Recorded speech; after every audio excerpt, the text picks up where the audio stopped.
속 시원하게 톡 쏘는 미디어 토크쇼 미디어톡. 오늘도 두 분과 함께합니다. 최진봉 성공회대 신문방송학과 교수, 문희정 국제시사평론가 두 분 안녕하세요. 안녕하십니까. 예.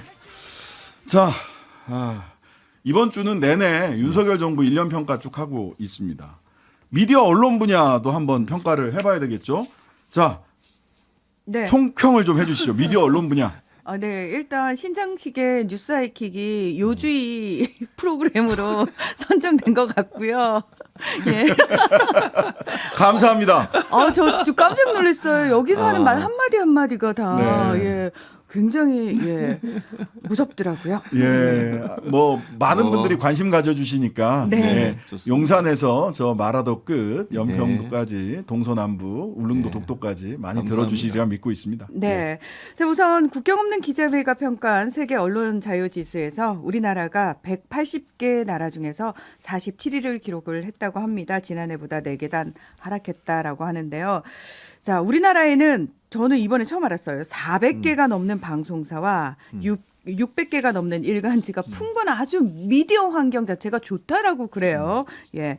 하지만 중요한 거는 이 경제 권력으로부터의 독립이 저희가 계속 이제 지적해 왔는데 이 부분도 역시나 이제 문제로 지적이 되어 왔는데 언론계가 아닌 다른 산업 분야의 기업들이 점점 더 많은 언론 매체를 인수하면서 이해 충돌이 빚어질 우려가 있다라는 지적을 받았습니다. 지난 1년간 저는 여기서 제 생각은요. 네네. 제 개인적인 견해는 윤 대통령이 언론을 바라보는 시각은 한마디로 굉장히 폭력적이고 일방적인 가스라이팅을 했다. 예. 그러면 언론계를 이를 받은 언론계의 지난 1년은 어땠는가? 네네. 네, 제 개인적인 생각은 네. 아주 소수의 피해자와 그리고 다수의 가해자, 피해자이면서 동시에 가해자이자 공범으로 전락한 다수의 언론.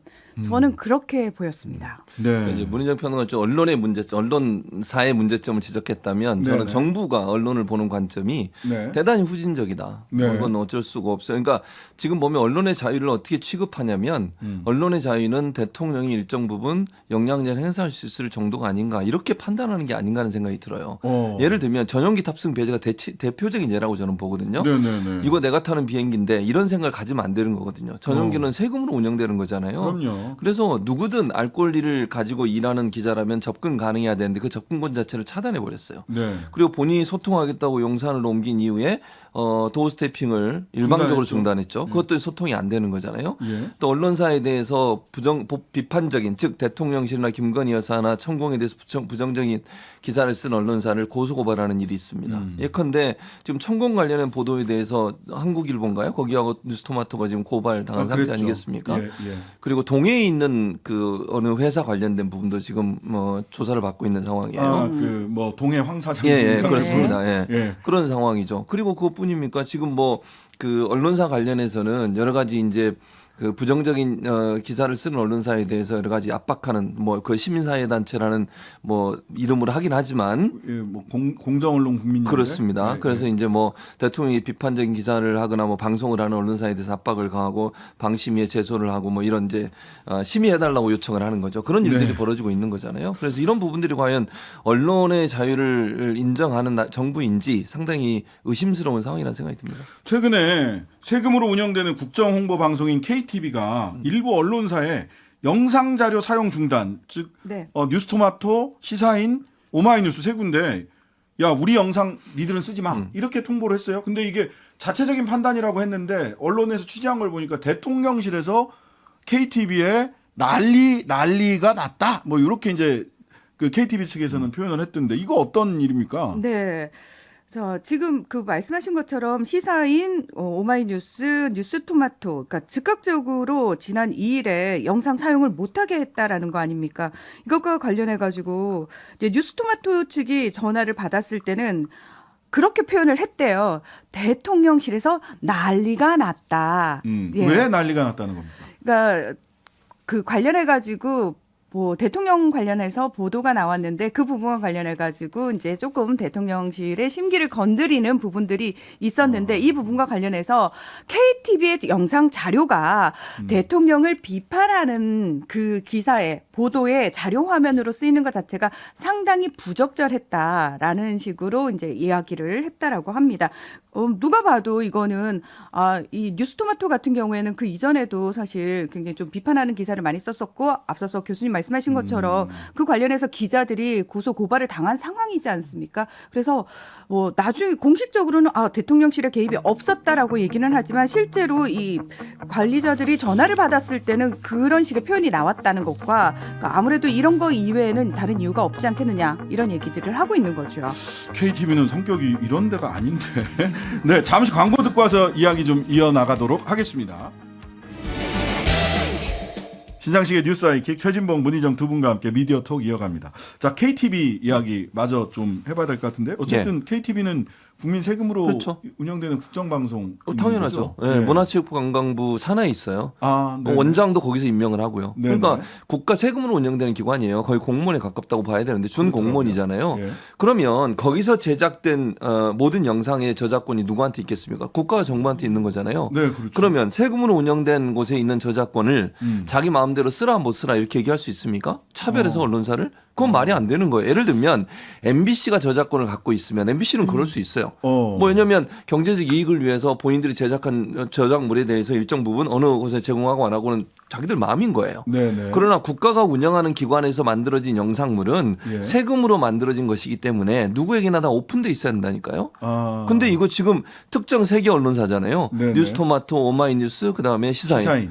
예. 세 군데가 윤석열 대통령에 대한 부정적인 기사를 썼다는 게 이유라고 보여져요. 해외 순방 자료, 네. 영상 자료. 그렇죠. 이렇게 그리고 해외 추정돼요. 순방 영상 자료 중에는요. 이게 정부 기관이기 때문에 일반 풀에 못 들어가는 사람들은 직접 찍을 수가 없으니까 여기서 내려받아서 쓰는 거예요.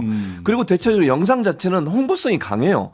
KTV가 그렇겠네요. 갖고 있는 어떤 예. 성향으로 봤을 때 대통령의 부정적인 영상은 없어요. 근데 그 자료화면 쓰면서 밑에 비판을 했다는 거거든요. 예. 기사 내용은. 네네. 아니 자료화면으로 나가는 거하고 기사 내용하고 무슨 연관성이 있습니까? 근데 그걸 가지고서 문제를 삼고 또 뭐 뉴스토마토 같은 경우에는 영상이 아니라 이제 스틸 컷으로 들어가는 거 시사인도 마찬가지 아닙니까? 네네. 그 대통령 얼굴 나가는데 그 사진을 KTV에서 받아서 썼다거나 아니면 영상을 썼다는 이유로 못 쓰게 한다. 이거는 명백하게 잘못된 행동이에요. 네. 제가 말씀드렸잖아요. 이게 세금으로 운영된 기관에서 만들어진 영상물을 특정 언론사에 제공을 안 하겠다고 얘기하는 것은 이거는 정치 권력이 언론사에 대한 언론 자유에 대한 침해라고밖에 볼 수 없는 겁니다. 네. 앞으로 대통령실, 저는 사실 대통령실 사진 뉴스를 네. 이렇게 자주 보고 거기에 대통령이 메인인 사진과 김건희 여사가 메인인 사진의 사진 장수를 네. 매주 세보고 하는데 네. 그것도 잘못하면 비판적인 데다가 그 사진 갖다 쓰면 네.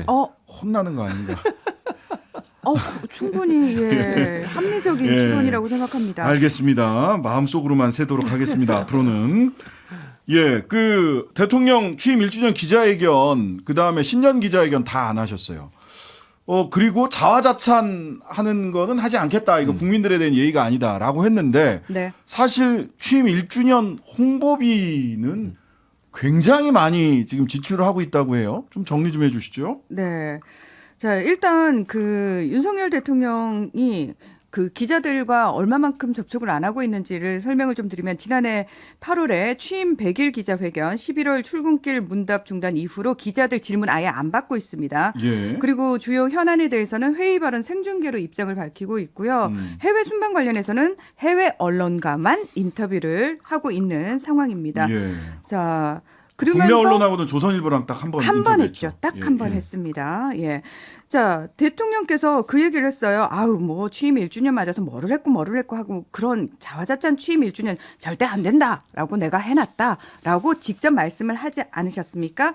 자, 그런데 대통령실 스태프들은 대통령님의 이 발언을 개인적인 생각으로 그냥 치부하시는 것 같습니다. 네. 왜냐하면 일단 관련해서 그 상당히 많은 그 비용을 사용을 하고 있는데요. 제가 좀 찾아보니까 일단 강남구 삼성동에 있는 K-팝 스퀘어라고 혹시 아시나요? 네, 지나가다 봤어요. 예. 거기에 1일 기준 55회, 그리고 종로구에 있는 대한민국 역사박물관 K컬처 스크린 50회, 그리고 중구 디지털 조선일보 건물 208회씩 각각 송출을 하는 그런 영상물을 제작을 한번 했고요. 송출할 때마다 굉장히 비싼데 송출 비용 자체가. 제가 찾아봤더니 그 K-팝 스퀘어 같은 경우에는 30조 광고가 17개 구자가 있는데 한 구자 한 달이 7천만 원이라고 합니다. 아 그래요? 예. 정말 비싸구나. 생각했던 것보다 더 비싸네요. 네. 그래서 평균적으로 이렇다라고 하니까 이제 여기에 비춰가지고 다른 것들을 좀 생각을 하시면 될 것 같고요. 자, 그리고 또 유튜브 채널에서도 지금 관련해서 영상이 나오고 있는데요. 바로 서는 대한민국을 위한 대통령의 약속 영상을 공개를 했습니다. 자, 그리고 KTV에서도 사실 관련해서 4일간 다큐멘터리. 윤 대통령 취임 1주년을 기념한 특집 4편을 방송을 합니다. 3부작이 이제 편성이 됐는데요. 자, 일단 그리고 10일 날 특별 생방송이 방송이 됐습니다. 네, 이거 자아자찬 안 하는 게 이 정도 수준이면 제가 좀 지난 1년 자랑 좀 하겠습니다라고 얘기했으면 엄청난 물량 공세가 있었겠다. 자, 요 그런 생각이 비용을 또 드네요. 알려드려야 될 것 같아요. 그 취임 1주년 기념 다큐멘터리 2편 제작에 4천만 원 가량이 들었고 투입이 됐는데 이게 이제 문재인 전 대통령에 비해서 6배 수준이라고 하죠. 그리고 이제 시간도 깁니다. 이전 정부에서는 뭐 40분짜리, 50분짜리 이 정도였다면 1, 2편으로 나눠 가지고 더 많이 들어갔고요. 자, 올해 그 정부 정책 홍보 예산도 전년 대비 20% 가까이 늘었습니다. 네. 지난해 그 작성된 문화체육관광부의 2023년도 예산 설명 자료에 보면은 올해 지원 사업에 40억 8,100만 원으로 지난해 대비 17.1% 증가했고요. 그런데 문체부의 올해 전체 예산은 전년 대비 9.3% 감소한 상황입니다. 감소 중에도 정부 홍보 예산은 증가했다. 전체 예산. 자, 알겠습니다. 하여튼간에 자아자찬은 절대 국민의 예의상 하지 않는 거니까 아는 게 이런 수준이다. 자, 주제를 좀 바꿔 가 볼까요? 한상혁 방통위원장에 대한 압박 참 끈질기고 전방위적으로 이어지고 있습니다. 특히 어제 경찰은 방통위를 다시 방통위하고 수원시청 압수수색했는데 이번에는 경기방송 제허가 의혹 수사라고 했거든요. 이 2019년에 있었던 일로 기억을 하는데 4년 전 일을 가지고 압수수색을 했어요. 네. 어떤 일로 압수수색이 된 건지 이것 좀 뭐 소개를. 어떤 거냐면요. 이런 거예요. 여기도 지금 고발한 데가 어디냐면 아까 그런 시민사회단체예요. 시민사회단체가 고발을 했는데 뭐냐면 이게 재승인 심사와 연관돼 있어요. 여기도. 근데 경기방송 재승인 심사는 약간 결이 다릅니다. 지금 잘못 오해를 하고 있는데 TV조선도 그렇지만 경기방송 같은 경우에는 뭐가 문제가 됐었냐면요. 당시에 현모 전무이사가 있는데 실제 명목적인 대표이사보다 이 사람이 실권을 갖고 있는 걸 알려지고 있었어요. 그래가지고 여러 가지 사내에서 논란이 좀 많이 있었거든요. 노조가 상당히 반발을 많이 했었고, 그 다음에 그 노조원 있는 그러니까 전체 회의에서 뭔가 또 발언한 내용이 또 논란이 됐었어요. 오, 발언한 내용 굉장히 세던데요. 네, 그런 내용이 있어가지고 그게 이제 일본 관련된 내용이 있어. 그 당시에 일본 불매운동하고 이럴 때거든요. 그때 일본이 무역보복 했을 때. 근데 이제 거기서 발언 내용이 상당히 문제가 돼가지고 방통위에서 문제를 지적을 했고, 그래서 재승인 심사 과정에서도 이 현모 전무이사의 여러 가지 전횡, 또 그다음에 방송의 편성의 자율성의 침해 이런 부분이 논란이 돼가지고 재승인을 조건부로 받았어요. 재승인을 못 받은 건 아니고 조건부. 점수는 미달이 됐거든요. 그러니까 점수는 650점이 안 돼가지고 원래는 재승인 안 해도 되는 건데 그래도 유일한 이제 그 수원 지역의 방송이었고 라디오 방송이었고 이러다 보니까 재승인 심사를 하면서 이제 그 조건부 재승인을 했고, 그리고 나서 청문을 했습니다. 왜냐하면 방송의 편성권이나 아니면 자율권 침해가 있으니 여기에 대해서 좀 계획을 내봐라. 그래서 계획을 낸 걸 가지고서 편성 청문회를 했는데 그 청문회에 들어간 분들을 문제를 삼아요. 근데 청문회에 들어간 분들이 여기서 주는 얘기한 그 시민사회단체 주장하는 것처럼 민원연 출신이 아무도 없어요. 근거도 없이 뭐 민원연 출신들이나 뭐 친정부적인 성향이 있는 사람들이 들어갔다 그러는데 제가 이름을 보니까 친정부적인 성향 아니에요. 제가 보기엔 그래요. 중립적인 분들이 다 있다고 저는 보여지고요. 그리고 나서 이제 그래서 넘어갔어요. 문제가 있음에도 불구하고. 근데 그럼 왜 문을 닫았냐? 자진 폐업을 한 거예요. 네, 2020년에 자진 네, 폐업했더라고요. 자기들이 방송 안 하겠다고 그 면허권을 반납을 한 거지. 그렇죠. 정부가 압박을 하거나 방통위가 압박해 가지고 문을 닫은 게 아니에요. 근데 그걸 가지고 그 심사 과정에도 똑같은 논리죠. TV조선의 심사 과정에 점수 조작이 있었던 것처럼 뭐 조작이 있었는지 조사하겠다라고 하면서 지금 압수수색을 한 겁니다. 네, 이때 이제 말하자면 문제가 됐던 발언이 보니까 예. 현모 당시 전무이사. 경기방송 당시 총괄본부장이 예. 2019년 8월 5일 날 대표이사를 포함해 간부 10여 명과 식사를 하는 자리에서 문재인 때려 죽이고 싶다. 네. 일제 불매운동 100년간 성공한 적 없다. 우매한 국민들 속이고 반일로만 몰아간다. 자기네들 총선 이기려고 이렇게 비하 발언을 하고 그래서 당시 경영권하고 보도 네. 양쪽을 다 틀어지고 있었는데 보도 파트를 향해서 비판 기사를 써라 그렇죠. 예. 라고 얘기를 해서 소위 편성권 침해 그랬었죠. 이 부분을 이제 내부 고발자가 폭로를 했더라고요. 그렇죠. 그렇습니다. 노조에서. 예. 예. 맞아요. 그래서 이게 이제 뭐 명예훼손 내지는 뭐 품위유지 위반 이렇게 갔느냐 하면 또 그게 아니에요. 폭로라니까 부당 해고를 해버렸는데 이거 그렇죠. 어떻게 됐습니까? 네. 그런데 문제는 이분들이 사실은 공익 제보가 인정이 돼서요. 해고 취소 소송에서 승소를 했습니다. 네. 그러니까 그 판결문 보니까 공익성이 충분히 인정되고 이거는 네. 언론사의 내부자로서 이 편성권 보도를 어느 특정 방향으로 해라 예. 이런 얘기들을 실제로 그 현모 전무가 예. 이 경영권 편성권을 다지고 있었기 때문에 내부에서는 도저히 해결할 방도가 없었기 그렇죠. 때문에 예. 외부에 내부 고발자가 외부에 폭로하는 폭로. 것이 당연히 공익성이 인정된다라는 취지더라고요. 그렇죠. 그리고 그렇죠. 방통위는 방송의 공공성, 공익성, 공정성을 담보해야 되는 그런 역할을 하는 곳이에요. 예. 어느 방송사든 만약에 중립성이나 공정성이 어긋난다고 생각하면 당연히 조사를 해야 되는 겁니다. 왜냐하면 재승인 심사나 그 승인 절차를 규정하는 방통위의 역할 자체가 네. 방송의 독립성과 공정성 확보하는 게 임무잖아요. 근데 지상파 방송사 그것도 문제가 있다고 하면 조사를 들어가는 건 지극히 당연하고 그 조사 과정에 청문위원회를 만들었는데 그 위원회 들어간 분들 제가 볼 때 아까도 말씀드린 민원연 없었고요. 아예 네. 중립적 인사들이 가서 했는데 그걸 가지고 문제를 삼아 가지고 다시 고발한다? 이것도 도저히 이해가 안 된다는 거죠. 근데 이거 그 2019년 일이 오늘에 와서 다시 압수수색이 된 거는 작년도에 고발 예, 고발을 했다는 거예요. 예, 예. 그 시민사회 단체가 그 공정언론 예, 국민연대 거기서 거기가 정부의 가짜 뉴스 대응 사업의 일환으로 행정안전부가 예.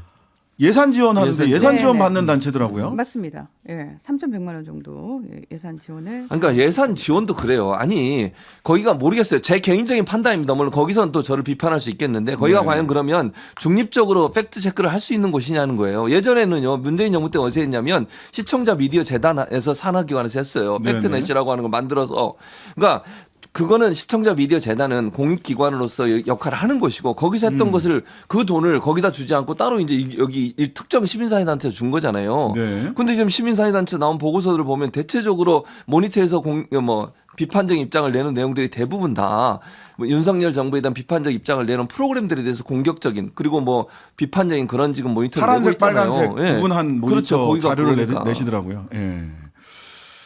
자, 근데 그 단체 당시 문제를 일으켰던 소위 현모상 전무 그 단체에 계시던데요. 그러니까요. 그러니까 이게 그리고 그것뿐만 아니에요. 누가 또 있냐면 김예령 전 기자라고 혹시 아십니까? 아, 국민의힘 전 대변인이세요. 예. 그 문재인 전 대통령께 근자감 얘기했던. 예, 무슨 그런 근거 없는 근거 자신감으로 자신감. 정책을 밀어붙이시나요? 이렇게 물어봤다. 그분이 또 경기방송 출신이시죠. 당시 경기방송 기자였죠. 예. 예. 그러니까 그쪽 공정 언론 시민연대 국민연대 쪽에서는 김혜령 때문에 네. 보복을 하느라고 그렇게 얘기를 경기공상 하고 있어요. 조건부 재승인했던 거 아니냐 이렇게 그거하고는 그렇죠. 전혀 관계가 없. 지금 아까 신장식 변호사가 얘기해 주셨던 것처럼 그 발언이 문제가 되고 논란이 됐던 거예요. 그래서 내부적으로 문제를 제기했고 예. 그래서 방통위에 제소하고 이러니까 방통위에 조사가 들어왔고 그리고 재승인 심사 과정에서 그것도 논란이 돼가지고 이 시행 계획 그러니까 어떻게 잘 바꿀 건지를 계획을 발표하라고 얘기를 했고요. 그 내용에 대해서 청문 절차를 거쳐서 이런 경우가 나온 건데 이걸 가지고 김혜령 씨가 그 당시 그런 발언을 했기 때문에 그랬다고 몰아가는 것은 전혀 맞지가 않아요. 시기적으로도. 오히려 어찌 보면 즉 현 전무의 뭐 그렇죠. 사적 복수 내지는 네. 한상혁 방통위원장에 대한 압박을 압박이죠. 100% 위해서 그렇게 봐요. 공권력이 동원되고 있는 게 아닌가라는 생각도 들어서 그런 측면에도 있어 보여서 한번 다뤄봤고요. 어쨌든 한상혁 방통위원장은 불구속 기소가 됐는데 불구속 기소 되자마자 면직 절차에 들어갔네요. 그렇습니다. 지금 인사혁신처가요. 그 한 위원장에 대해서 관련 청문 절차가 개시됐다라는 내용을 담은 등기를 방통위로 발송을 했다라고 네. 합니다. 그래서 한 위원장으로부터 소명을 듣는 청문 절차를 거친 뒤에 면직 처리 여부를 결정하겠다라고 이야기를 하고 있는 건데요. 자, 일단 인사혁신처가 이렇게 면직을 제청을 하게 되면은 대통령이 이를 제거하는 절차를 거치게 된다라고 합니다. 근데 이제 면직할 수 있는 거냐 이제 근본적으로. 그렇죠. 네. 왜냐하면 청문회를 거쳐서 임명된 정무직 공무원이고 예. 방통위원회법 전에도 한번 뉴스하이킥에서 소개를 드렸는데 국회에서 탄핵해야 물러나는 걸로 방송통신위원장은 조항이 따로 있단 말이에요. 그러니까요. 어떤 근거로 지금 면직 절차에 들어갔다는 거예요? 공무원법이라고 그래요. 예. 그러니까 제가 볼 때 그렇게 지금 주장을 하고 있어요. 그러니까 네네. 공무원이 직무와 관련해서 이제 법적 처벌을 뭐 받지는 않았지만 지금 재판을 진행하고 있으니까. 이제 기소됐어요. 아직 첫 길도 안 지나갔어요. 그러니까 그걸 빌미로 하려고 하는데 그게 말이 안 된다는 거예요. 그러니까 예를 들면 이런 거잖아요. 방통위는 독립적 기관이고 방통위원회 위원 임기는 보장돼 있어요. 정권이 바뀌든 안 바뀌든. 그렇게 네. 하는 이유가 뭐겠습니까? 방송이 공정하고 객관적으로 진행되도록 운영되도록 하기 위해서 관리 감독하는 기관은 정치 권력으로부터 자유로워야 되고 정치 권력으로부터 떨어져 있어야 돼요. 그래서 임기를 보장해 주는 거예요. 검찰총장도 마찬가지 아닙니까? 네네. 근데 기소가 됐다는 이유 하나만으로 그렇게 한다는 게 과연 맞냐는 거죠. 인사혁신 주장은 뭐냐면 이 똑같은 내용이에요. 그러니까 이런 국가공무원법상 품위 유지 성실 공정 의무를 위반했다. 그것이 검찰에서 지금 주장하고 있는 직권남용 권리행사 방해 위계에 대한 공무집행 만해 허위 공문서 작성 이게 이제 검찰이 주장하는 기소 내용이잖아요. 예, 그렇습니다. 그걸 그대로 가져다가 재판 결과도 안 나왔는데 지금 한상희 위원장은 억울하다고 얘기하고 이거는 정말 정치적인 보복이라고 주장하고 있잖아요. 무죄 추정의 원칙. 그렇죠. 그럼 모르잖아요. 아직 어떤 경우가 나와야 될지를. 그런 상황에서 공무원의 어떤 품위를 위반했다고 얘기할 수 있는 거냐 이게. 이거는 의도적으로 한상희 위원장을 쫓아내기 위한 정치 권력의 압박이다 이렇게 보는 게 더 맞다고 봅니다. 그러니까 방통위원회법에 따르면 제8조 이 법 또는 그 밖의 다른 법률에 따른 직무상의 의무를 위반한 경우 이렇게 돼 있거든요. 직무상의 의무를 위반한 경우는 사법적 판단이 나와야 그렇죠. 법적 판단이 나와야 위반한 경우를 판단할 수 있을 것으로 보이고 지금 기소밖에 안 됐는데. 그 검찰의 주장인 거잖아요, 이거는. 예, 검찰의 주장이고요. 그렇죠. 이 검찰 주장 중에서 사실은 저는 법률가로서 굉장히 이상한 주장은 뭐냐면 이 허위 공문서 작성이에요. 네. 그러니까 앞에 직권남용 내지는 가짜로 이게 TV조선 종편 재심사 과정에서 이게 점수를 조작했다라고 하는 게 확정이 됐을 때만 적용 가능해요. 근데 아직 확정이 안 됐잖아요. 예, 우리는 그렇게 직권남용 뭐 이런 거 안 했어요라고 주장하고 있는데 그렇게 주장했다고 허위공문서 작성을 해서 이상하다. 이거는 좀 먼저 땡겨 쓴다 죄를 이런 생각이 드네요. 자, 좀 지켜봐야 될 지켜봐야 될 사안입니다. 자, 마칠 시간이 벌써 다 됐습니다. 미디어톡 최진봉 교수, 문희정 평론가였습니다. 두 분 감사합니다. 감사합니다. 고맙습니다. 하루 종일 기다려지는 진짜 시사. 평일 저녁 6시 5분 신장식의 뉴스 하이킥.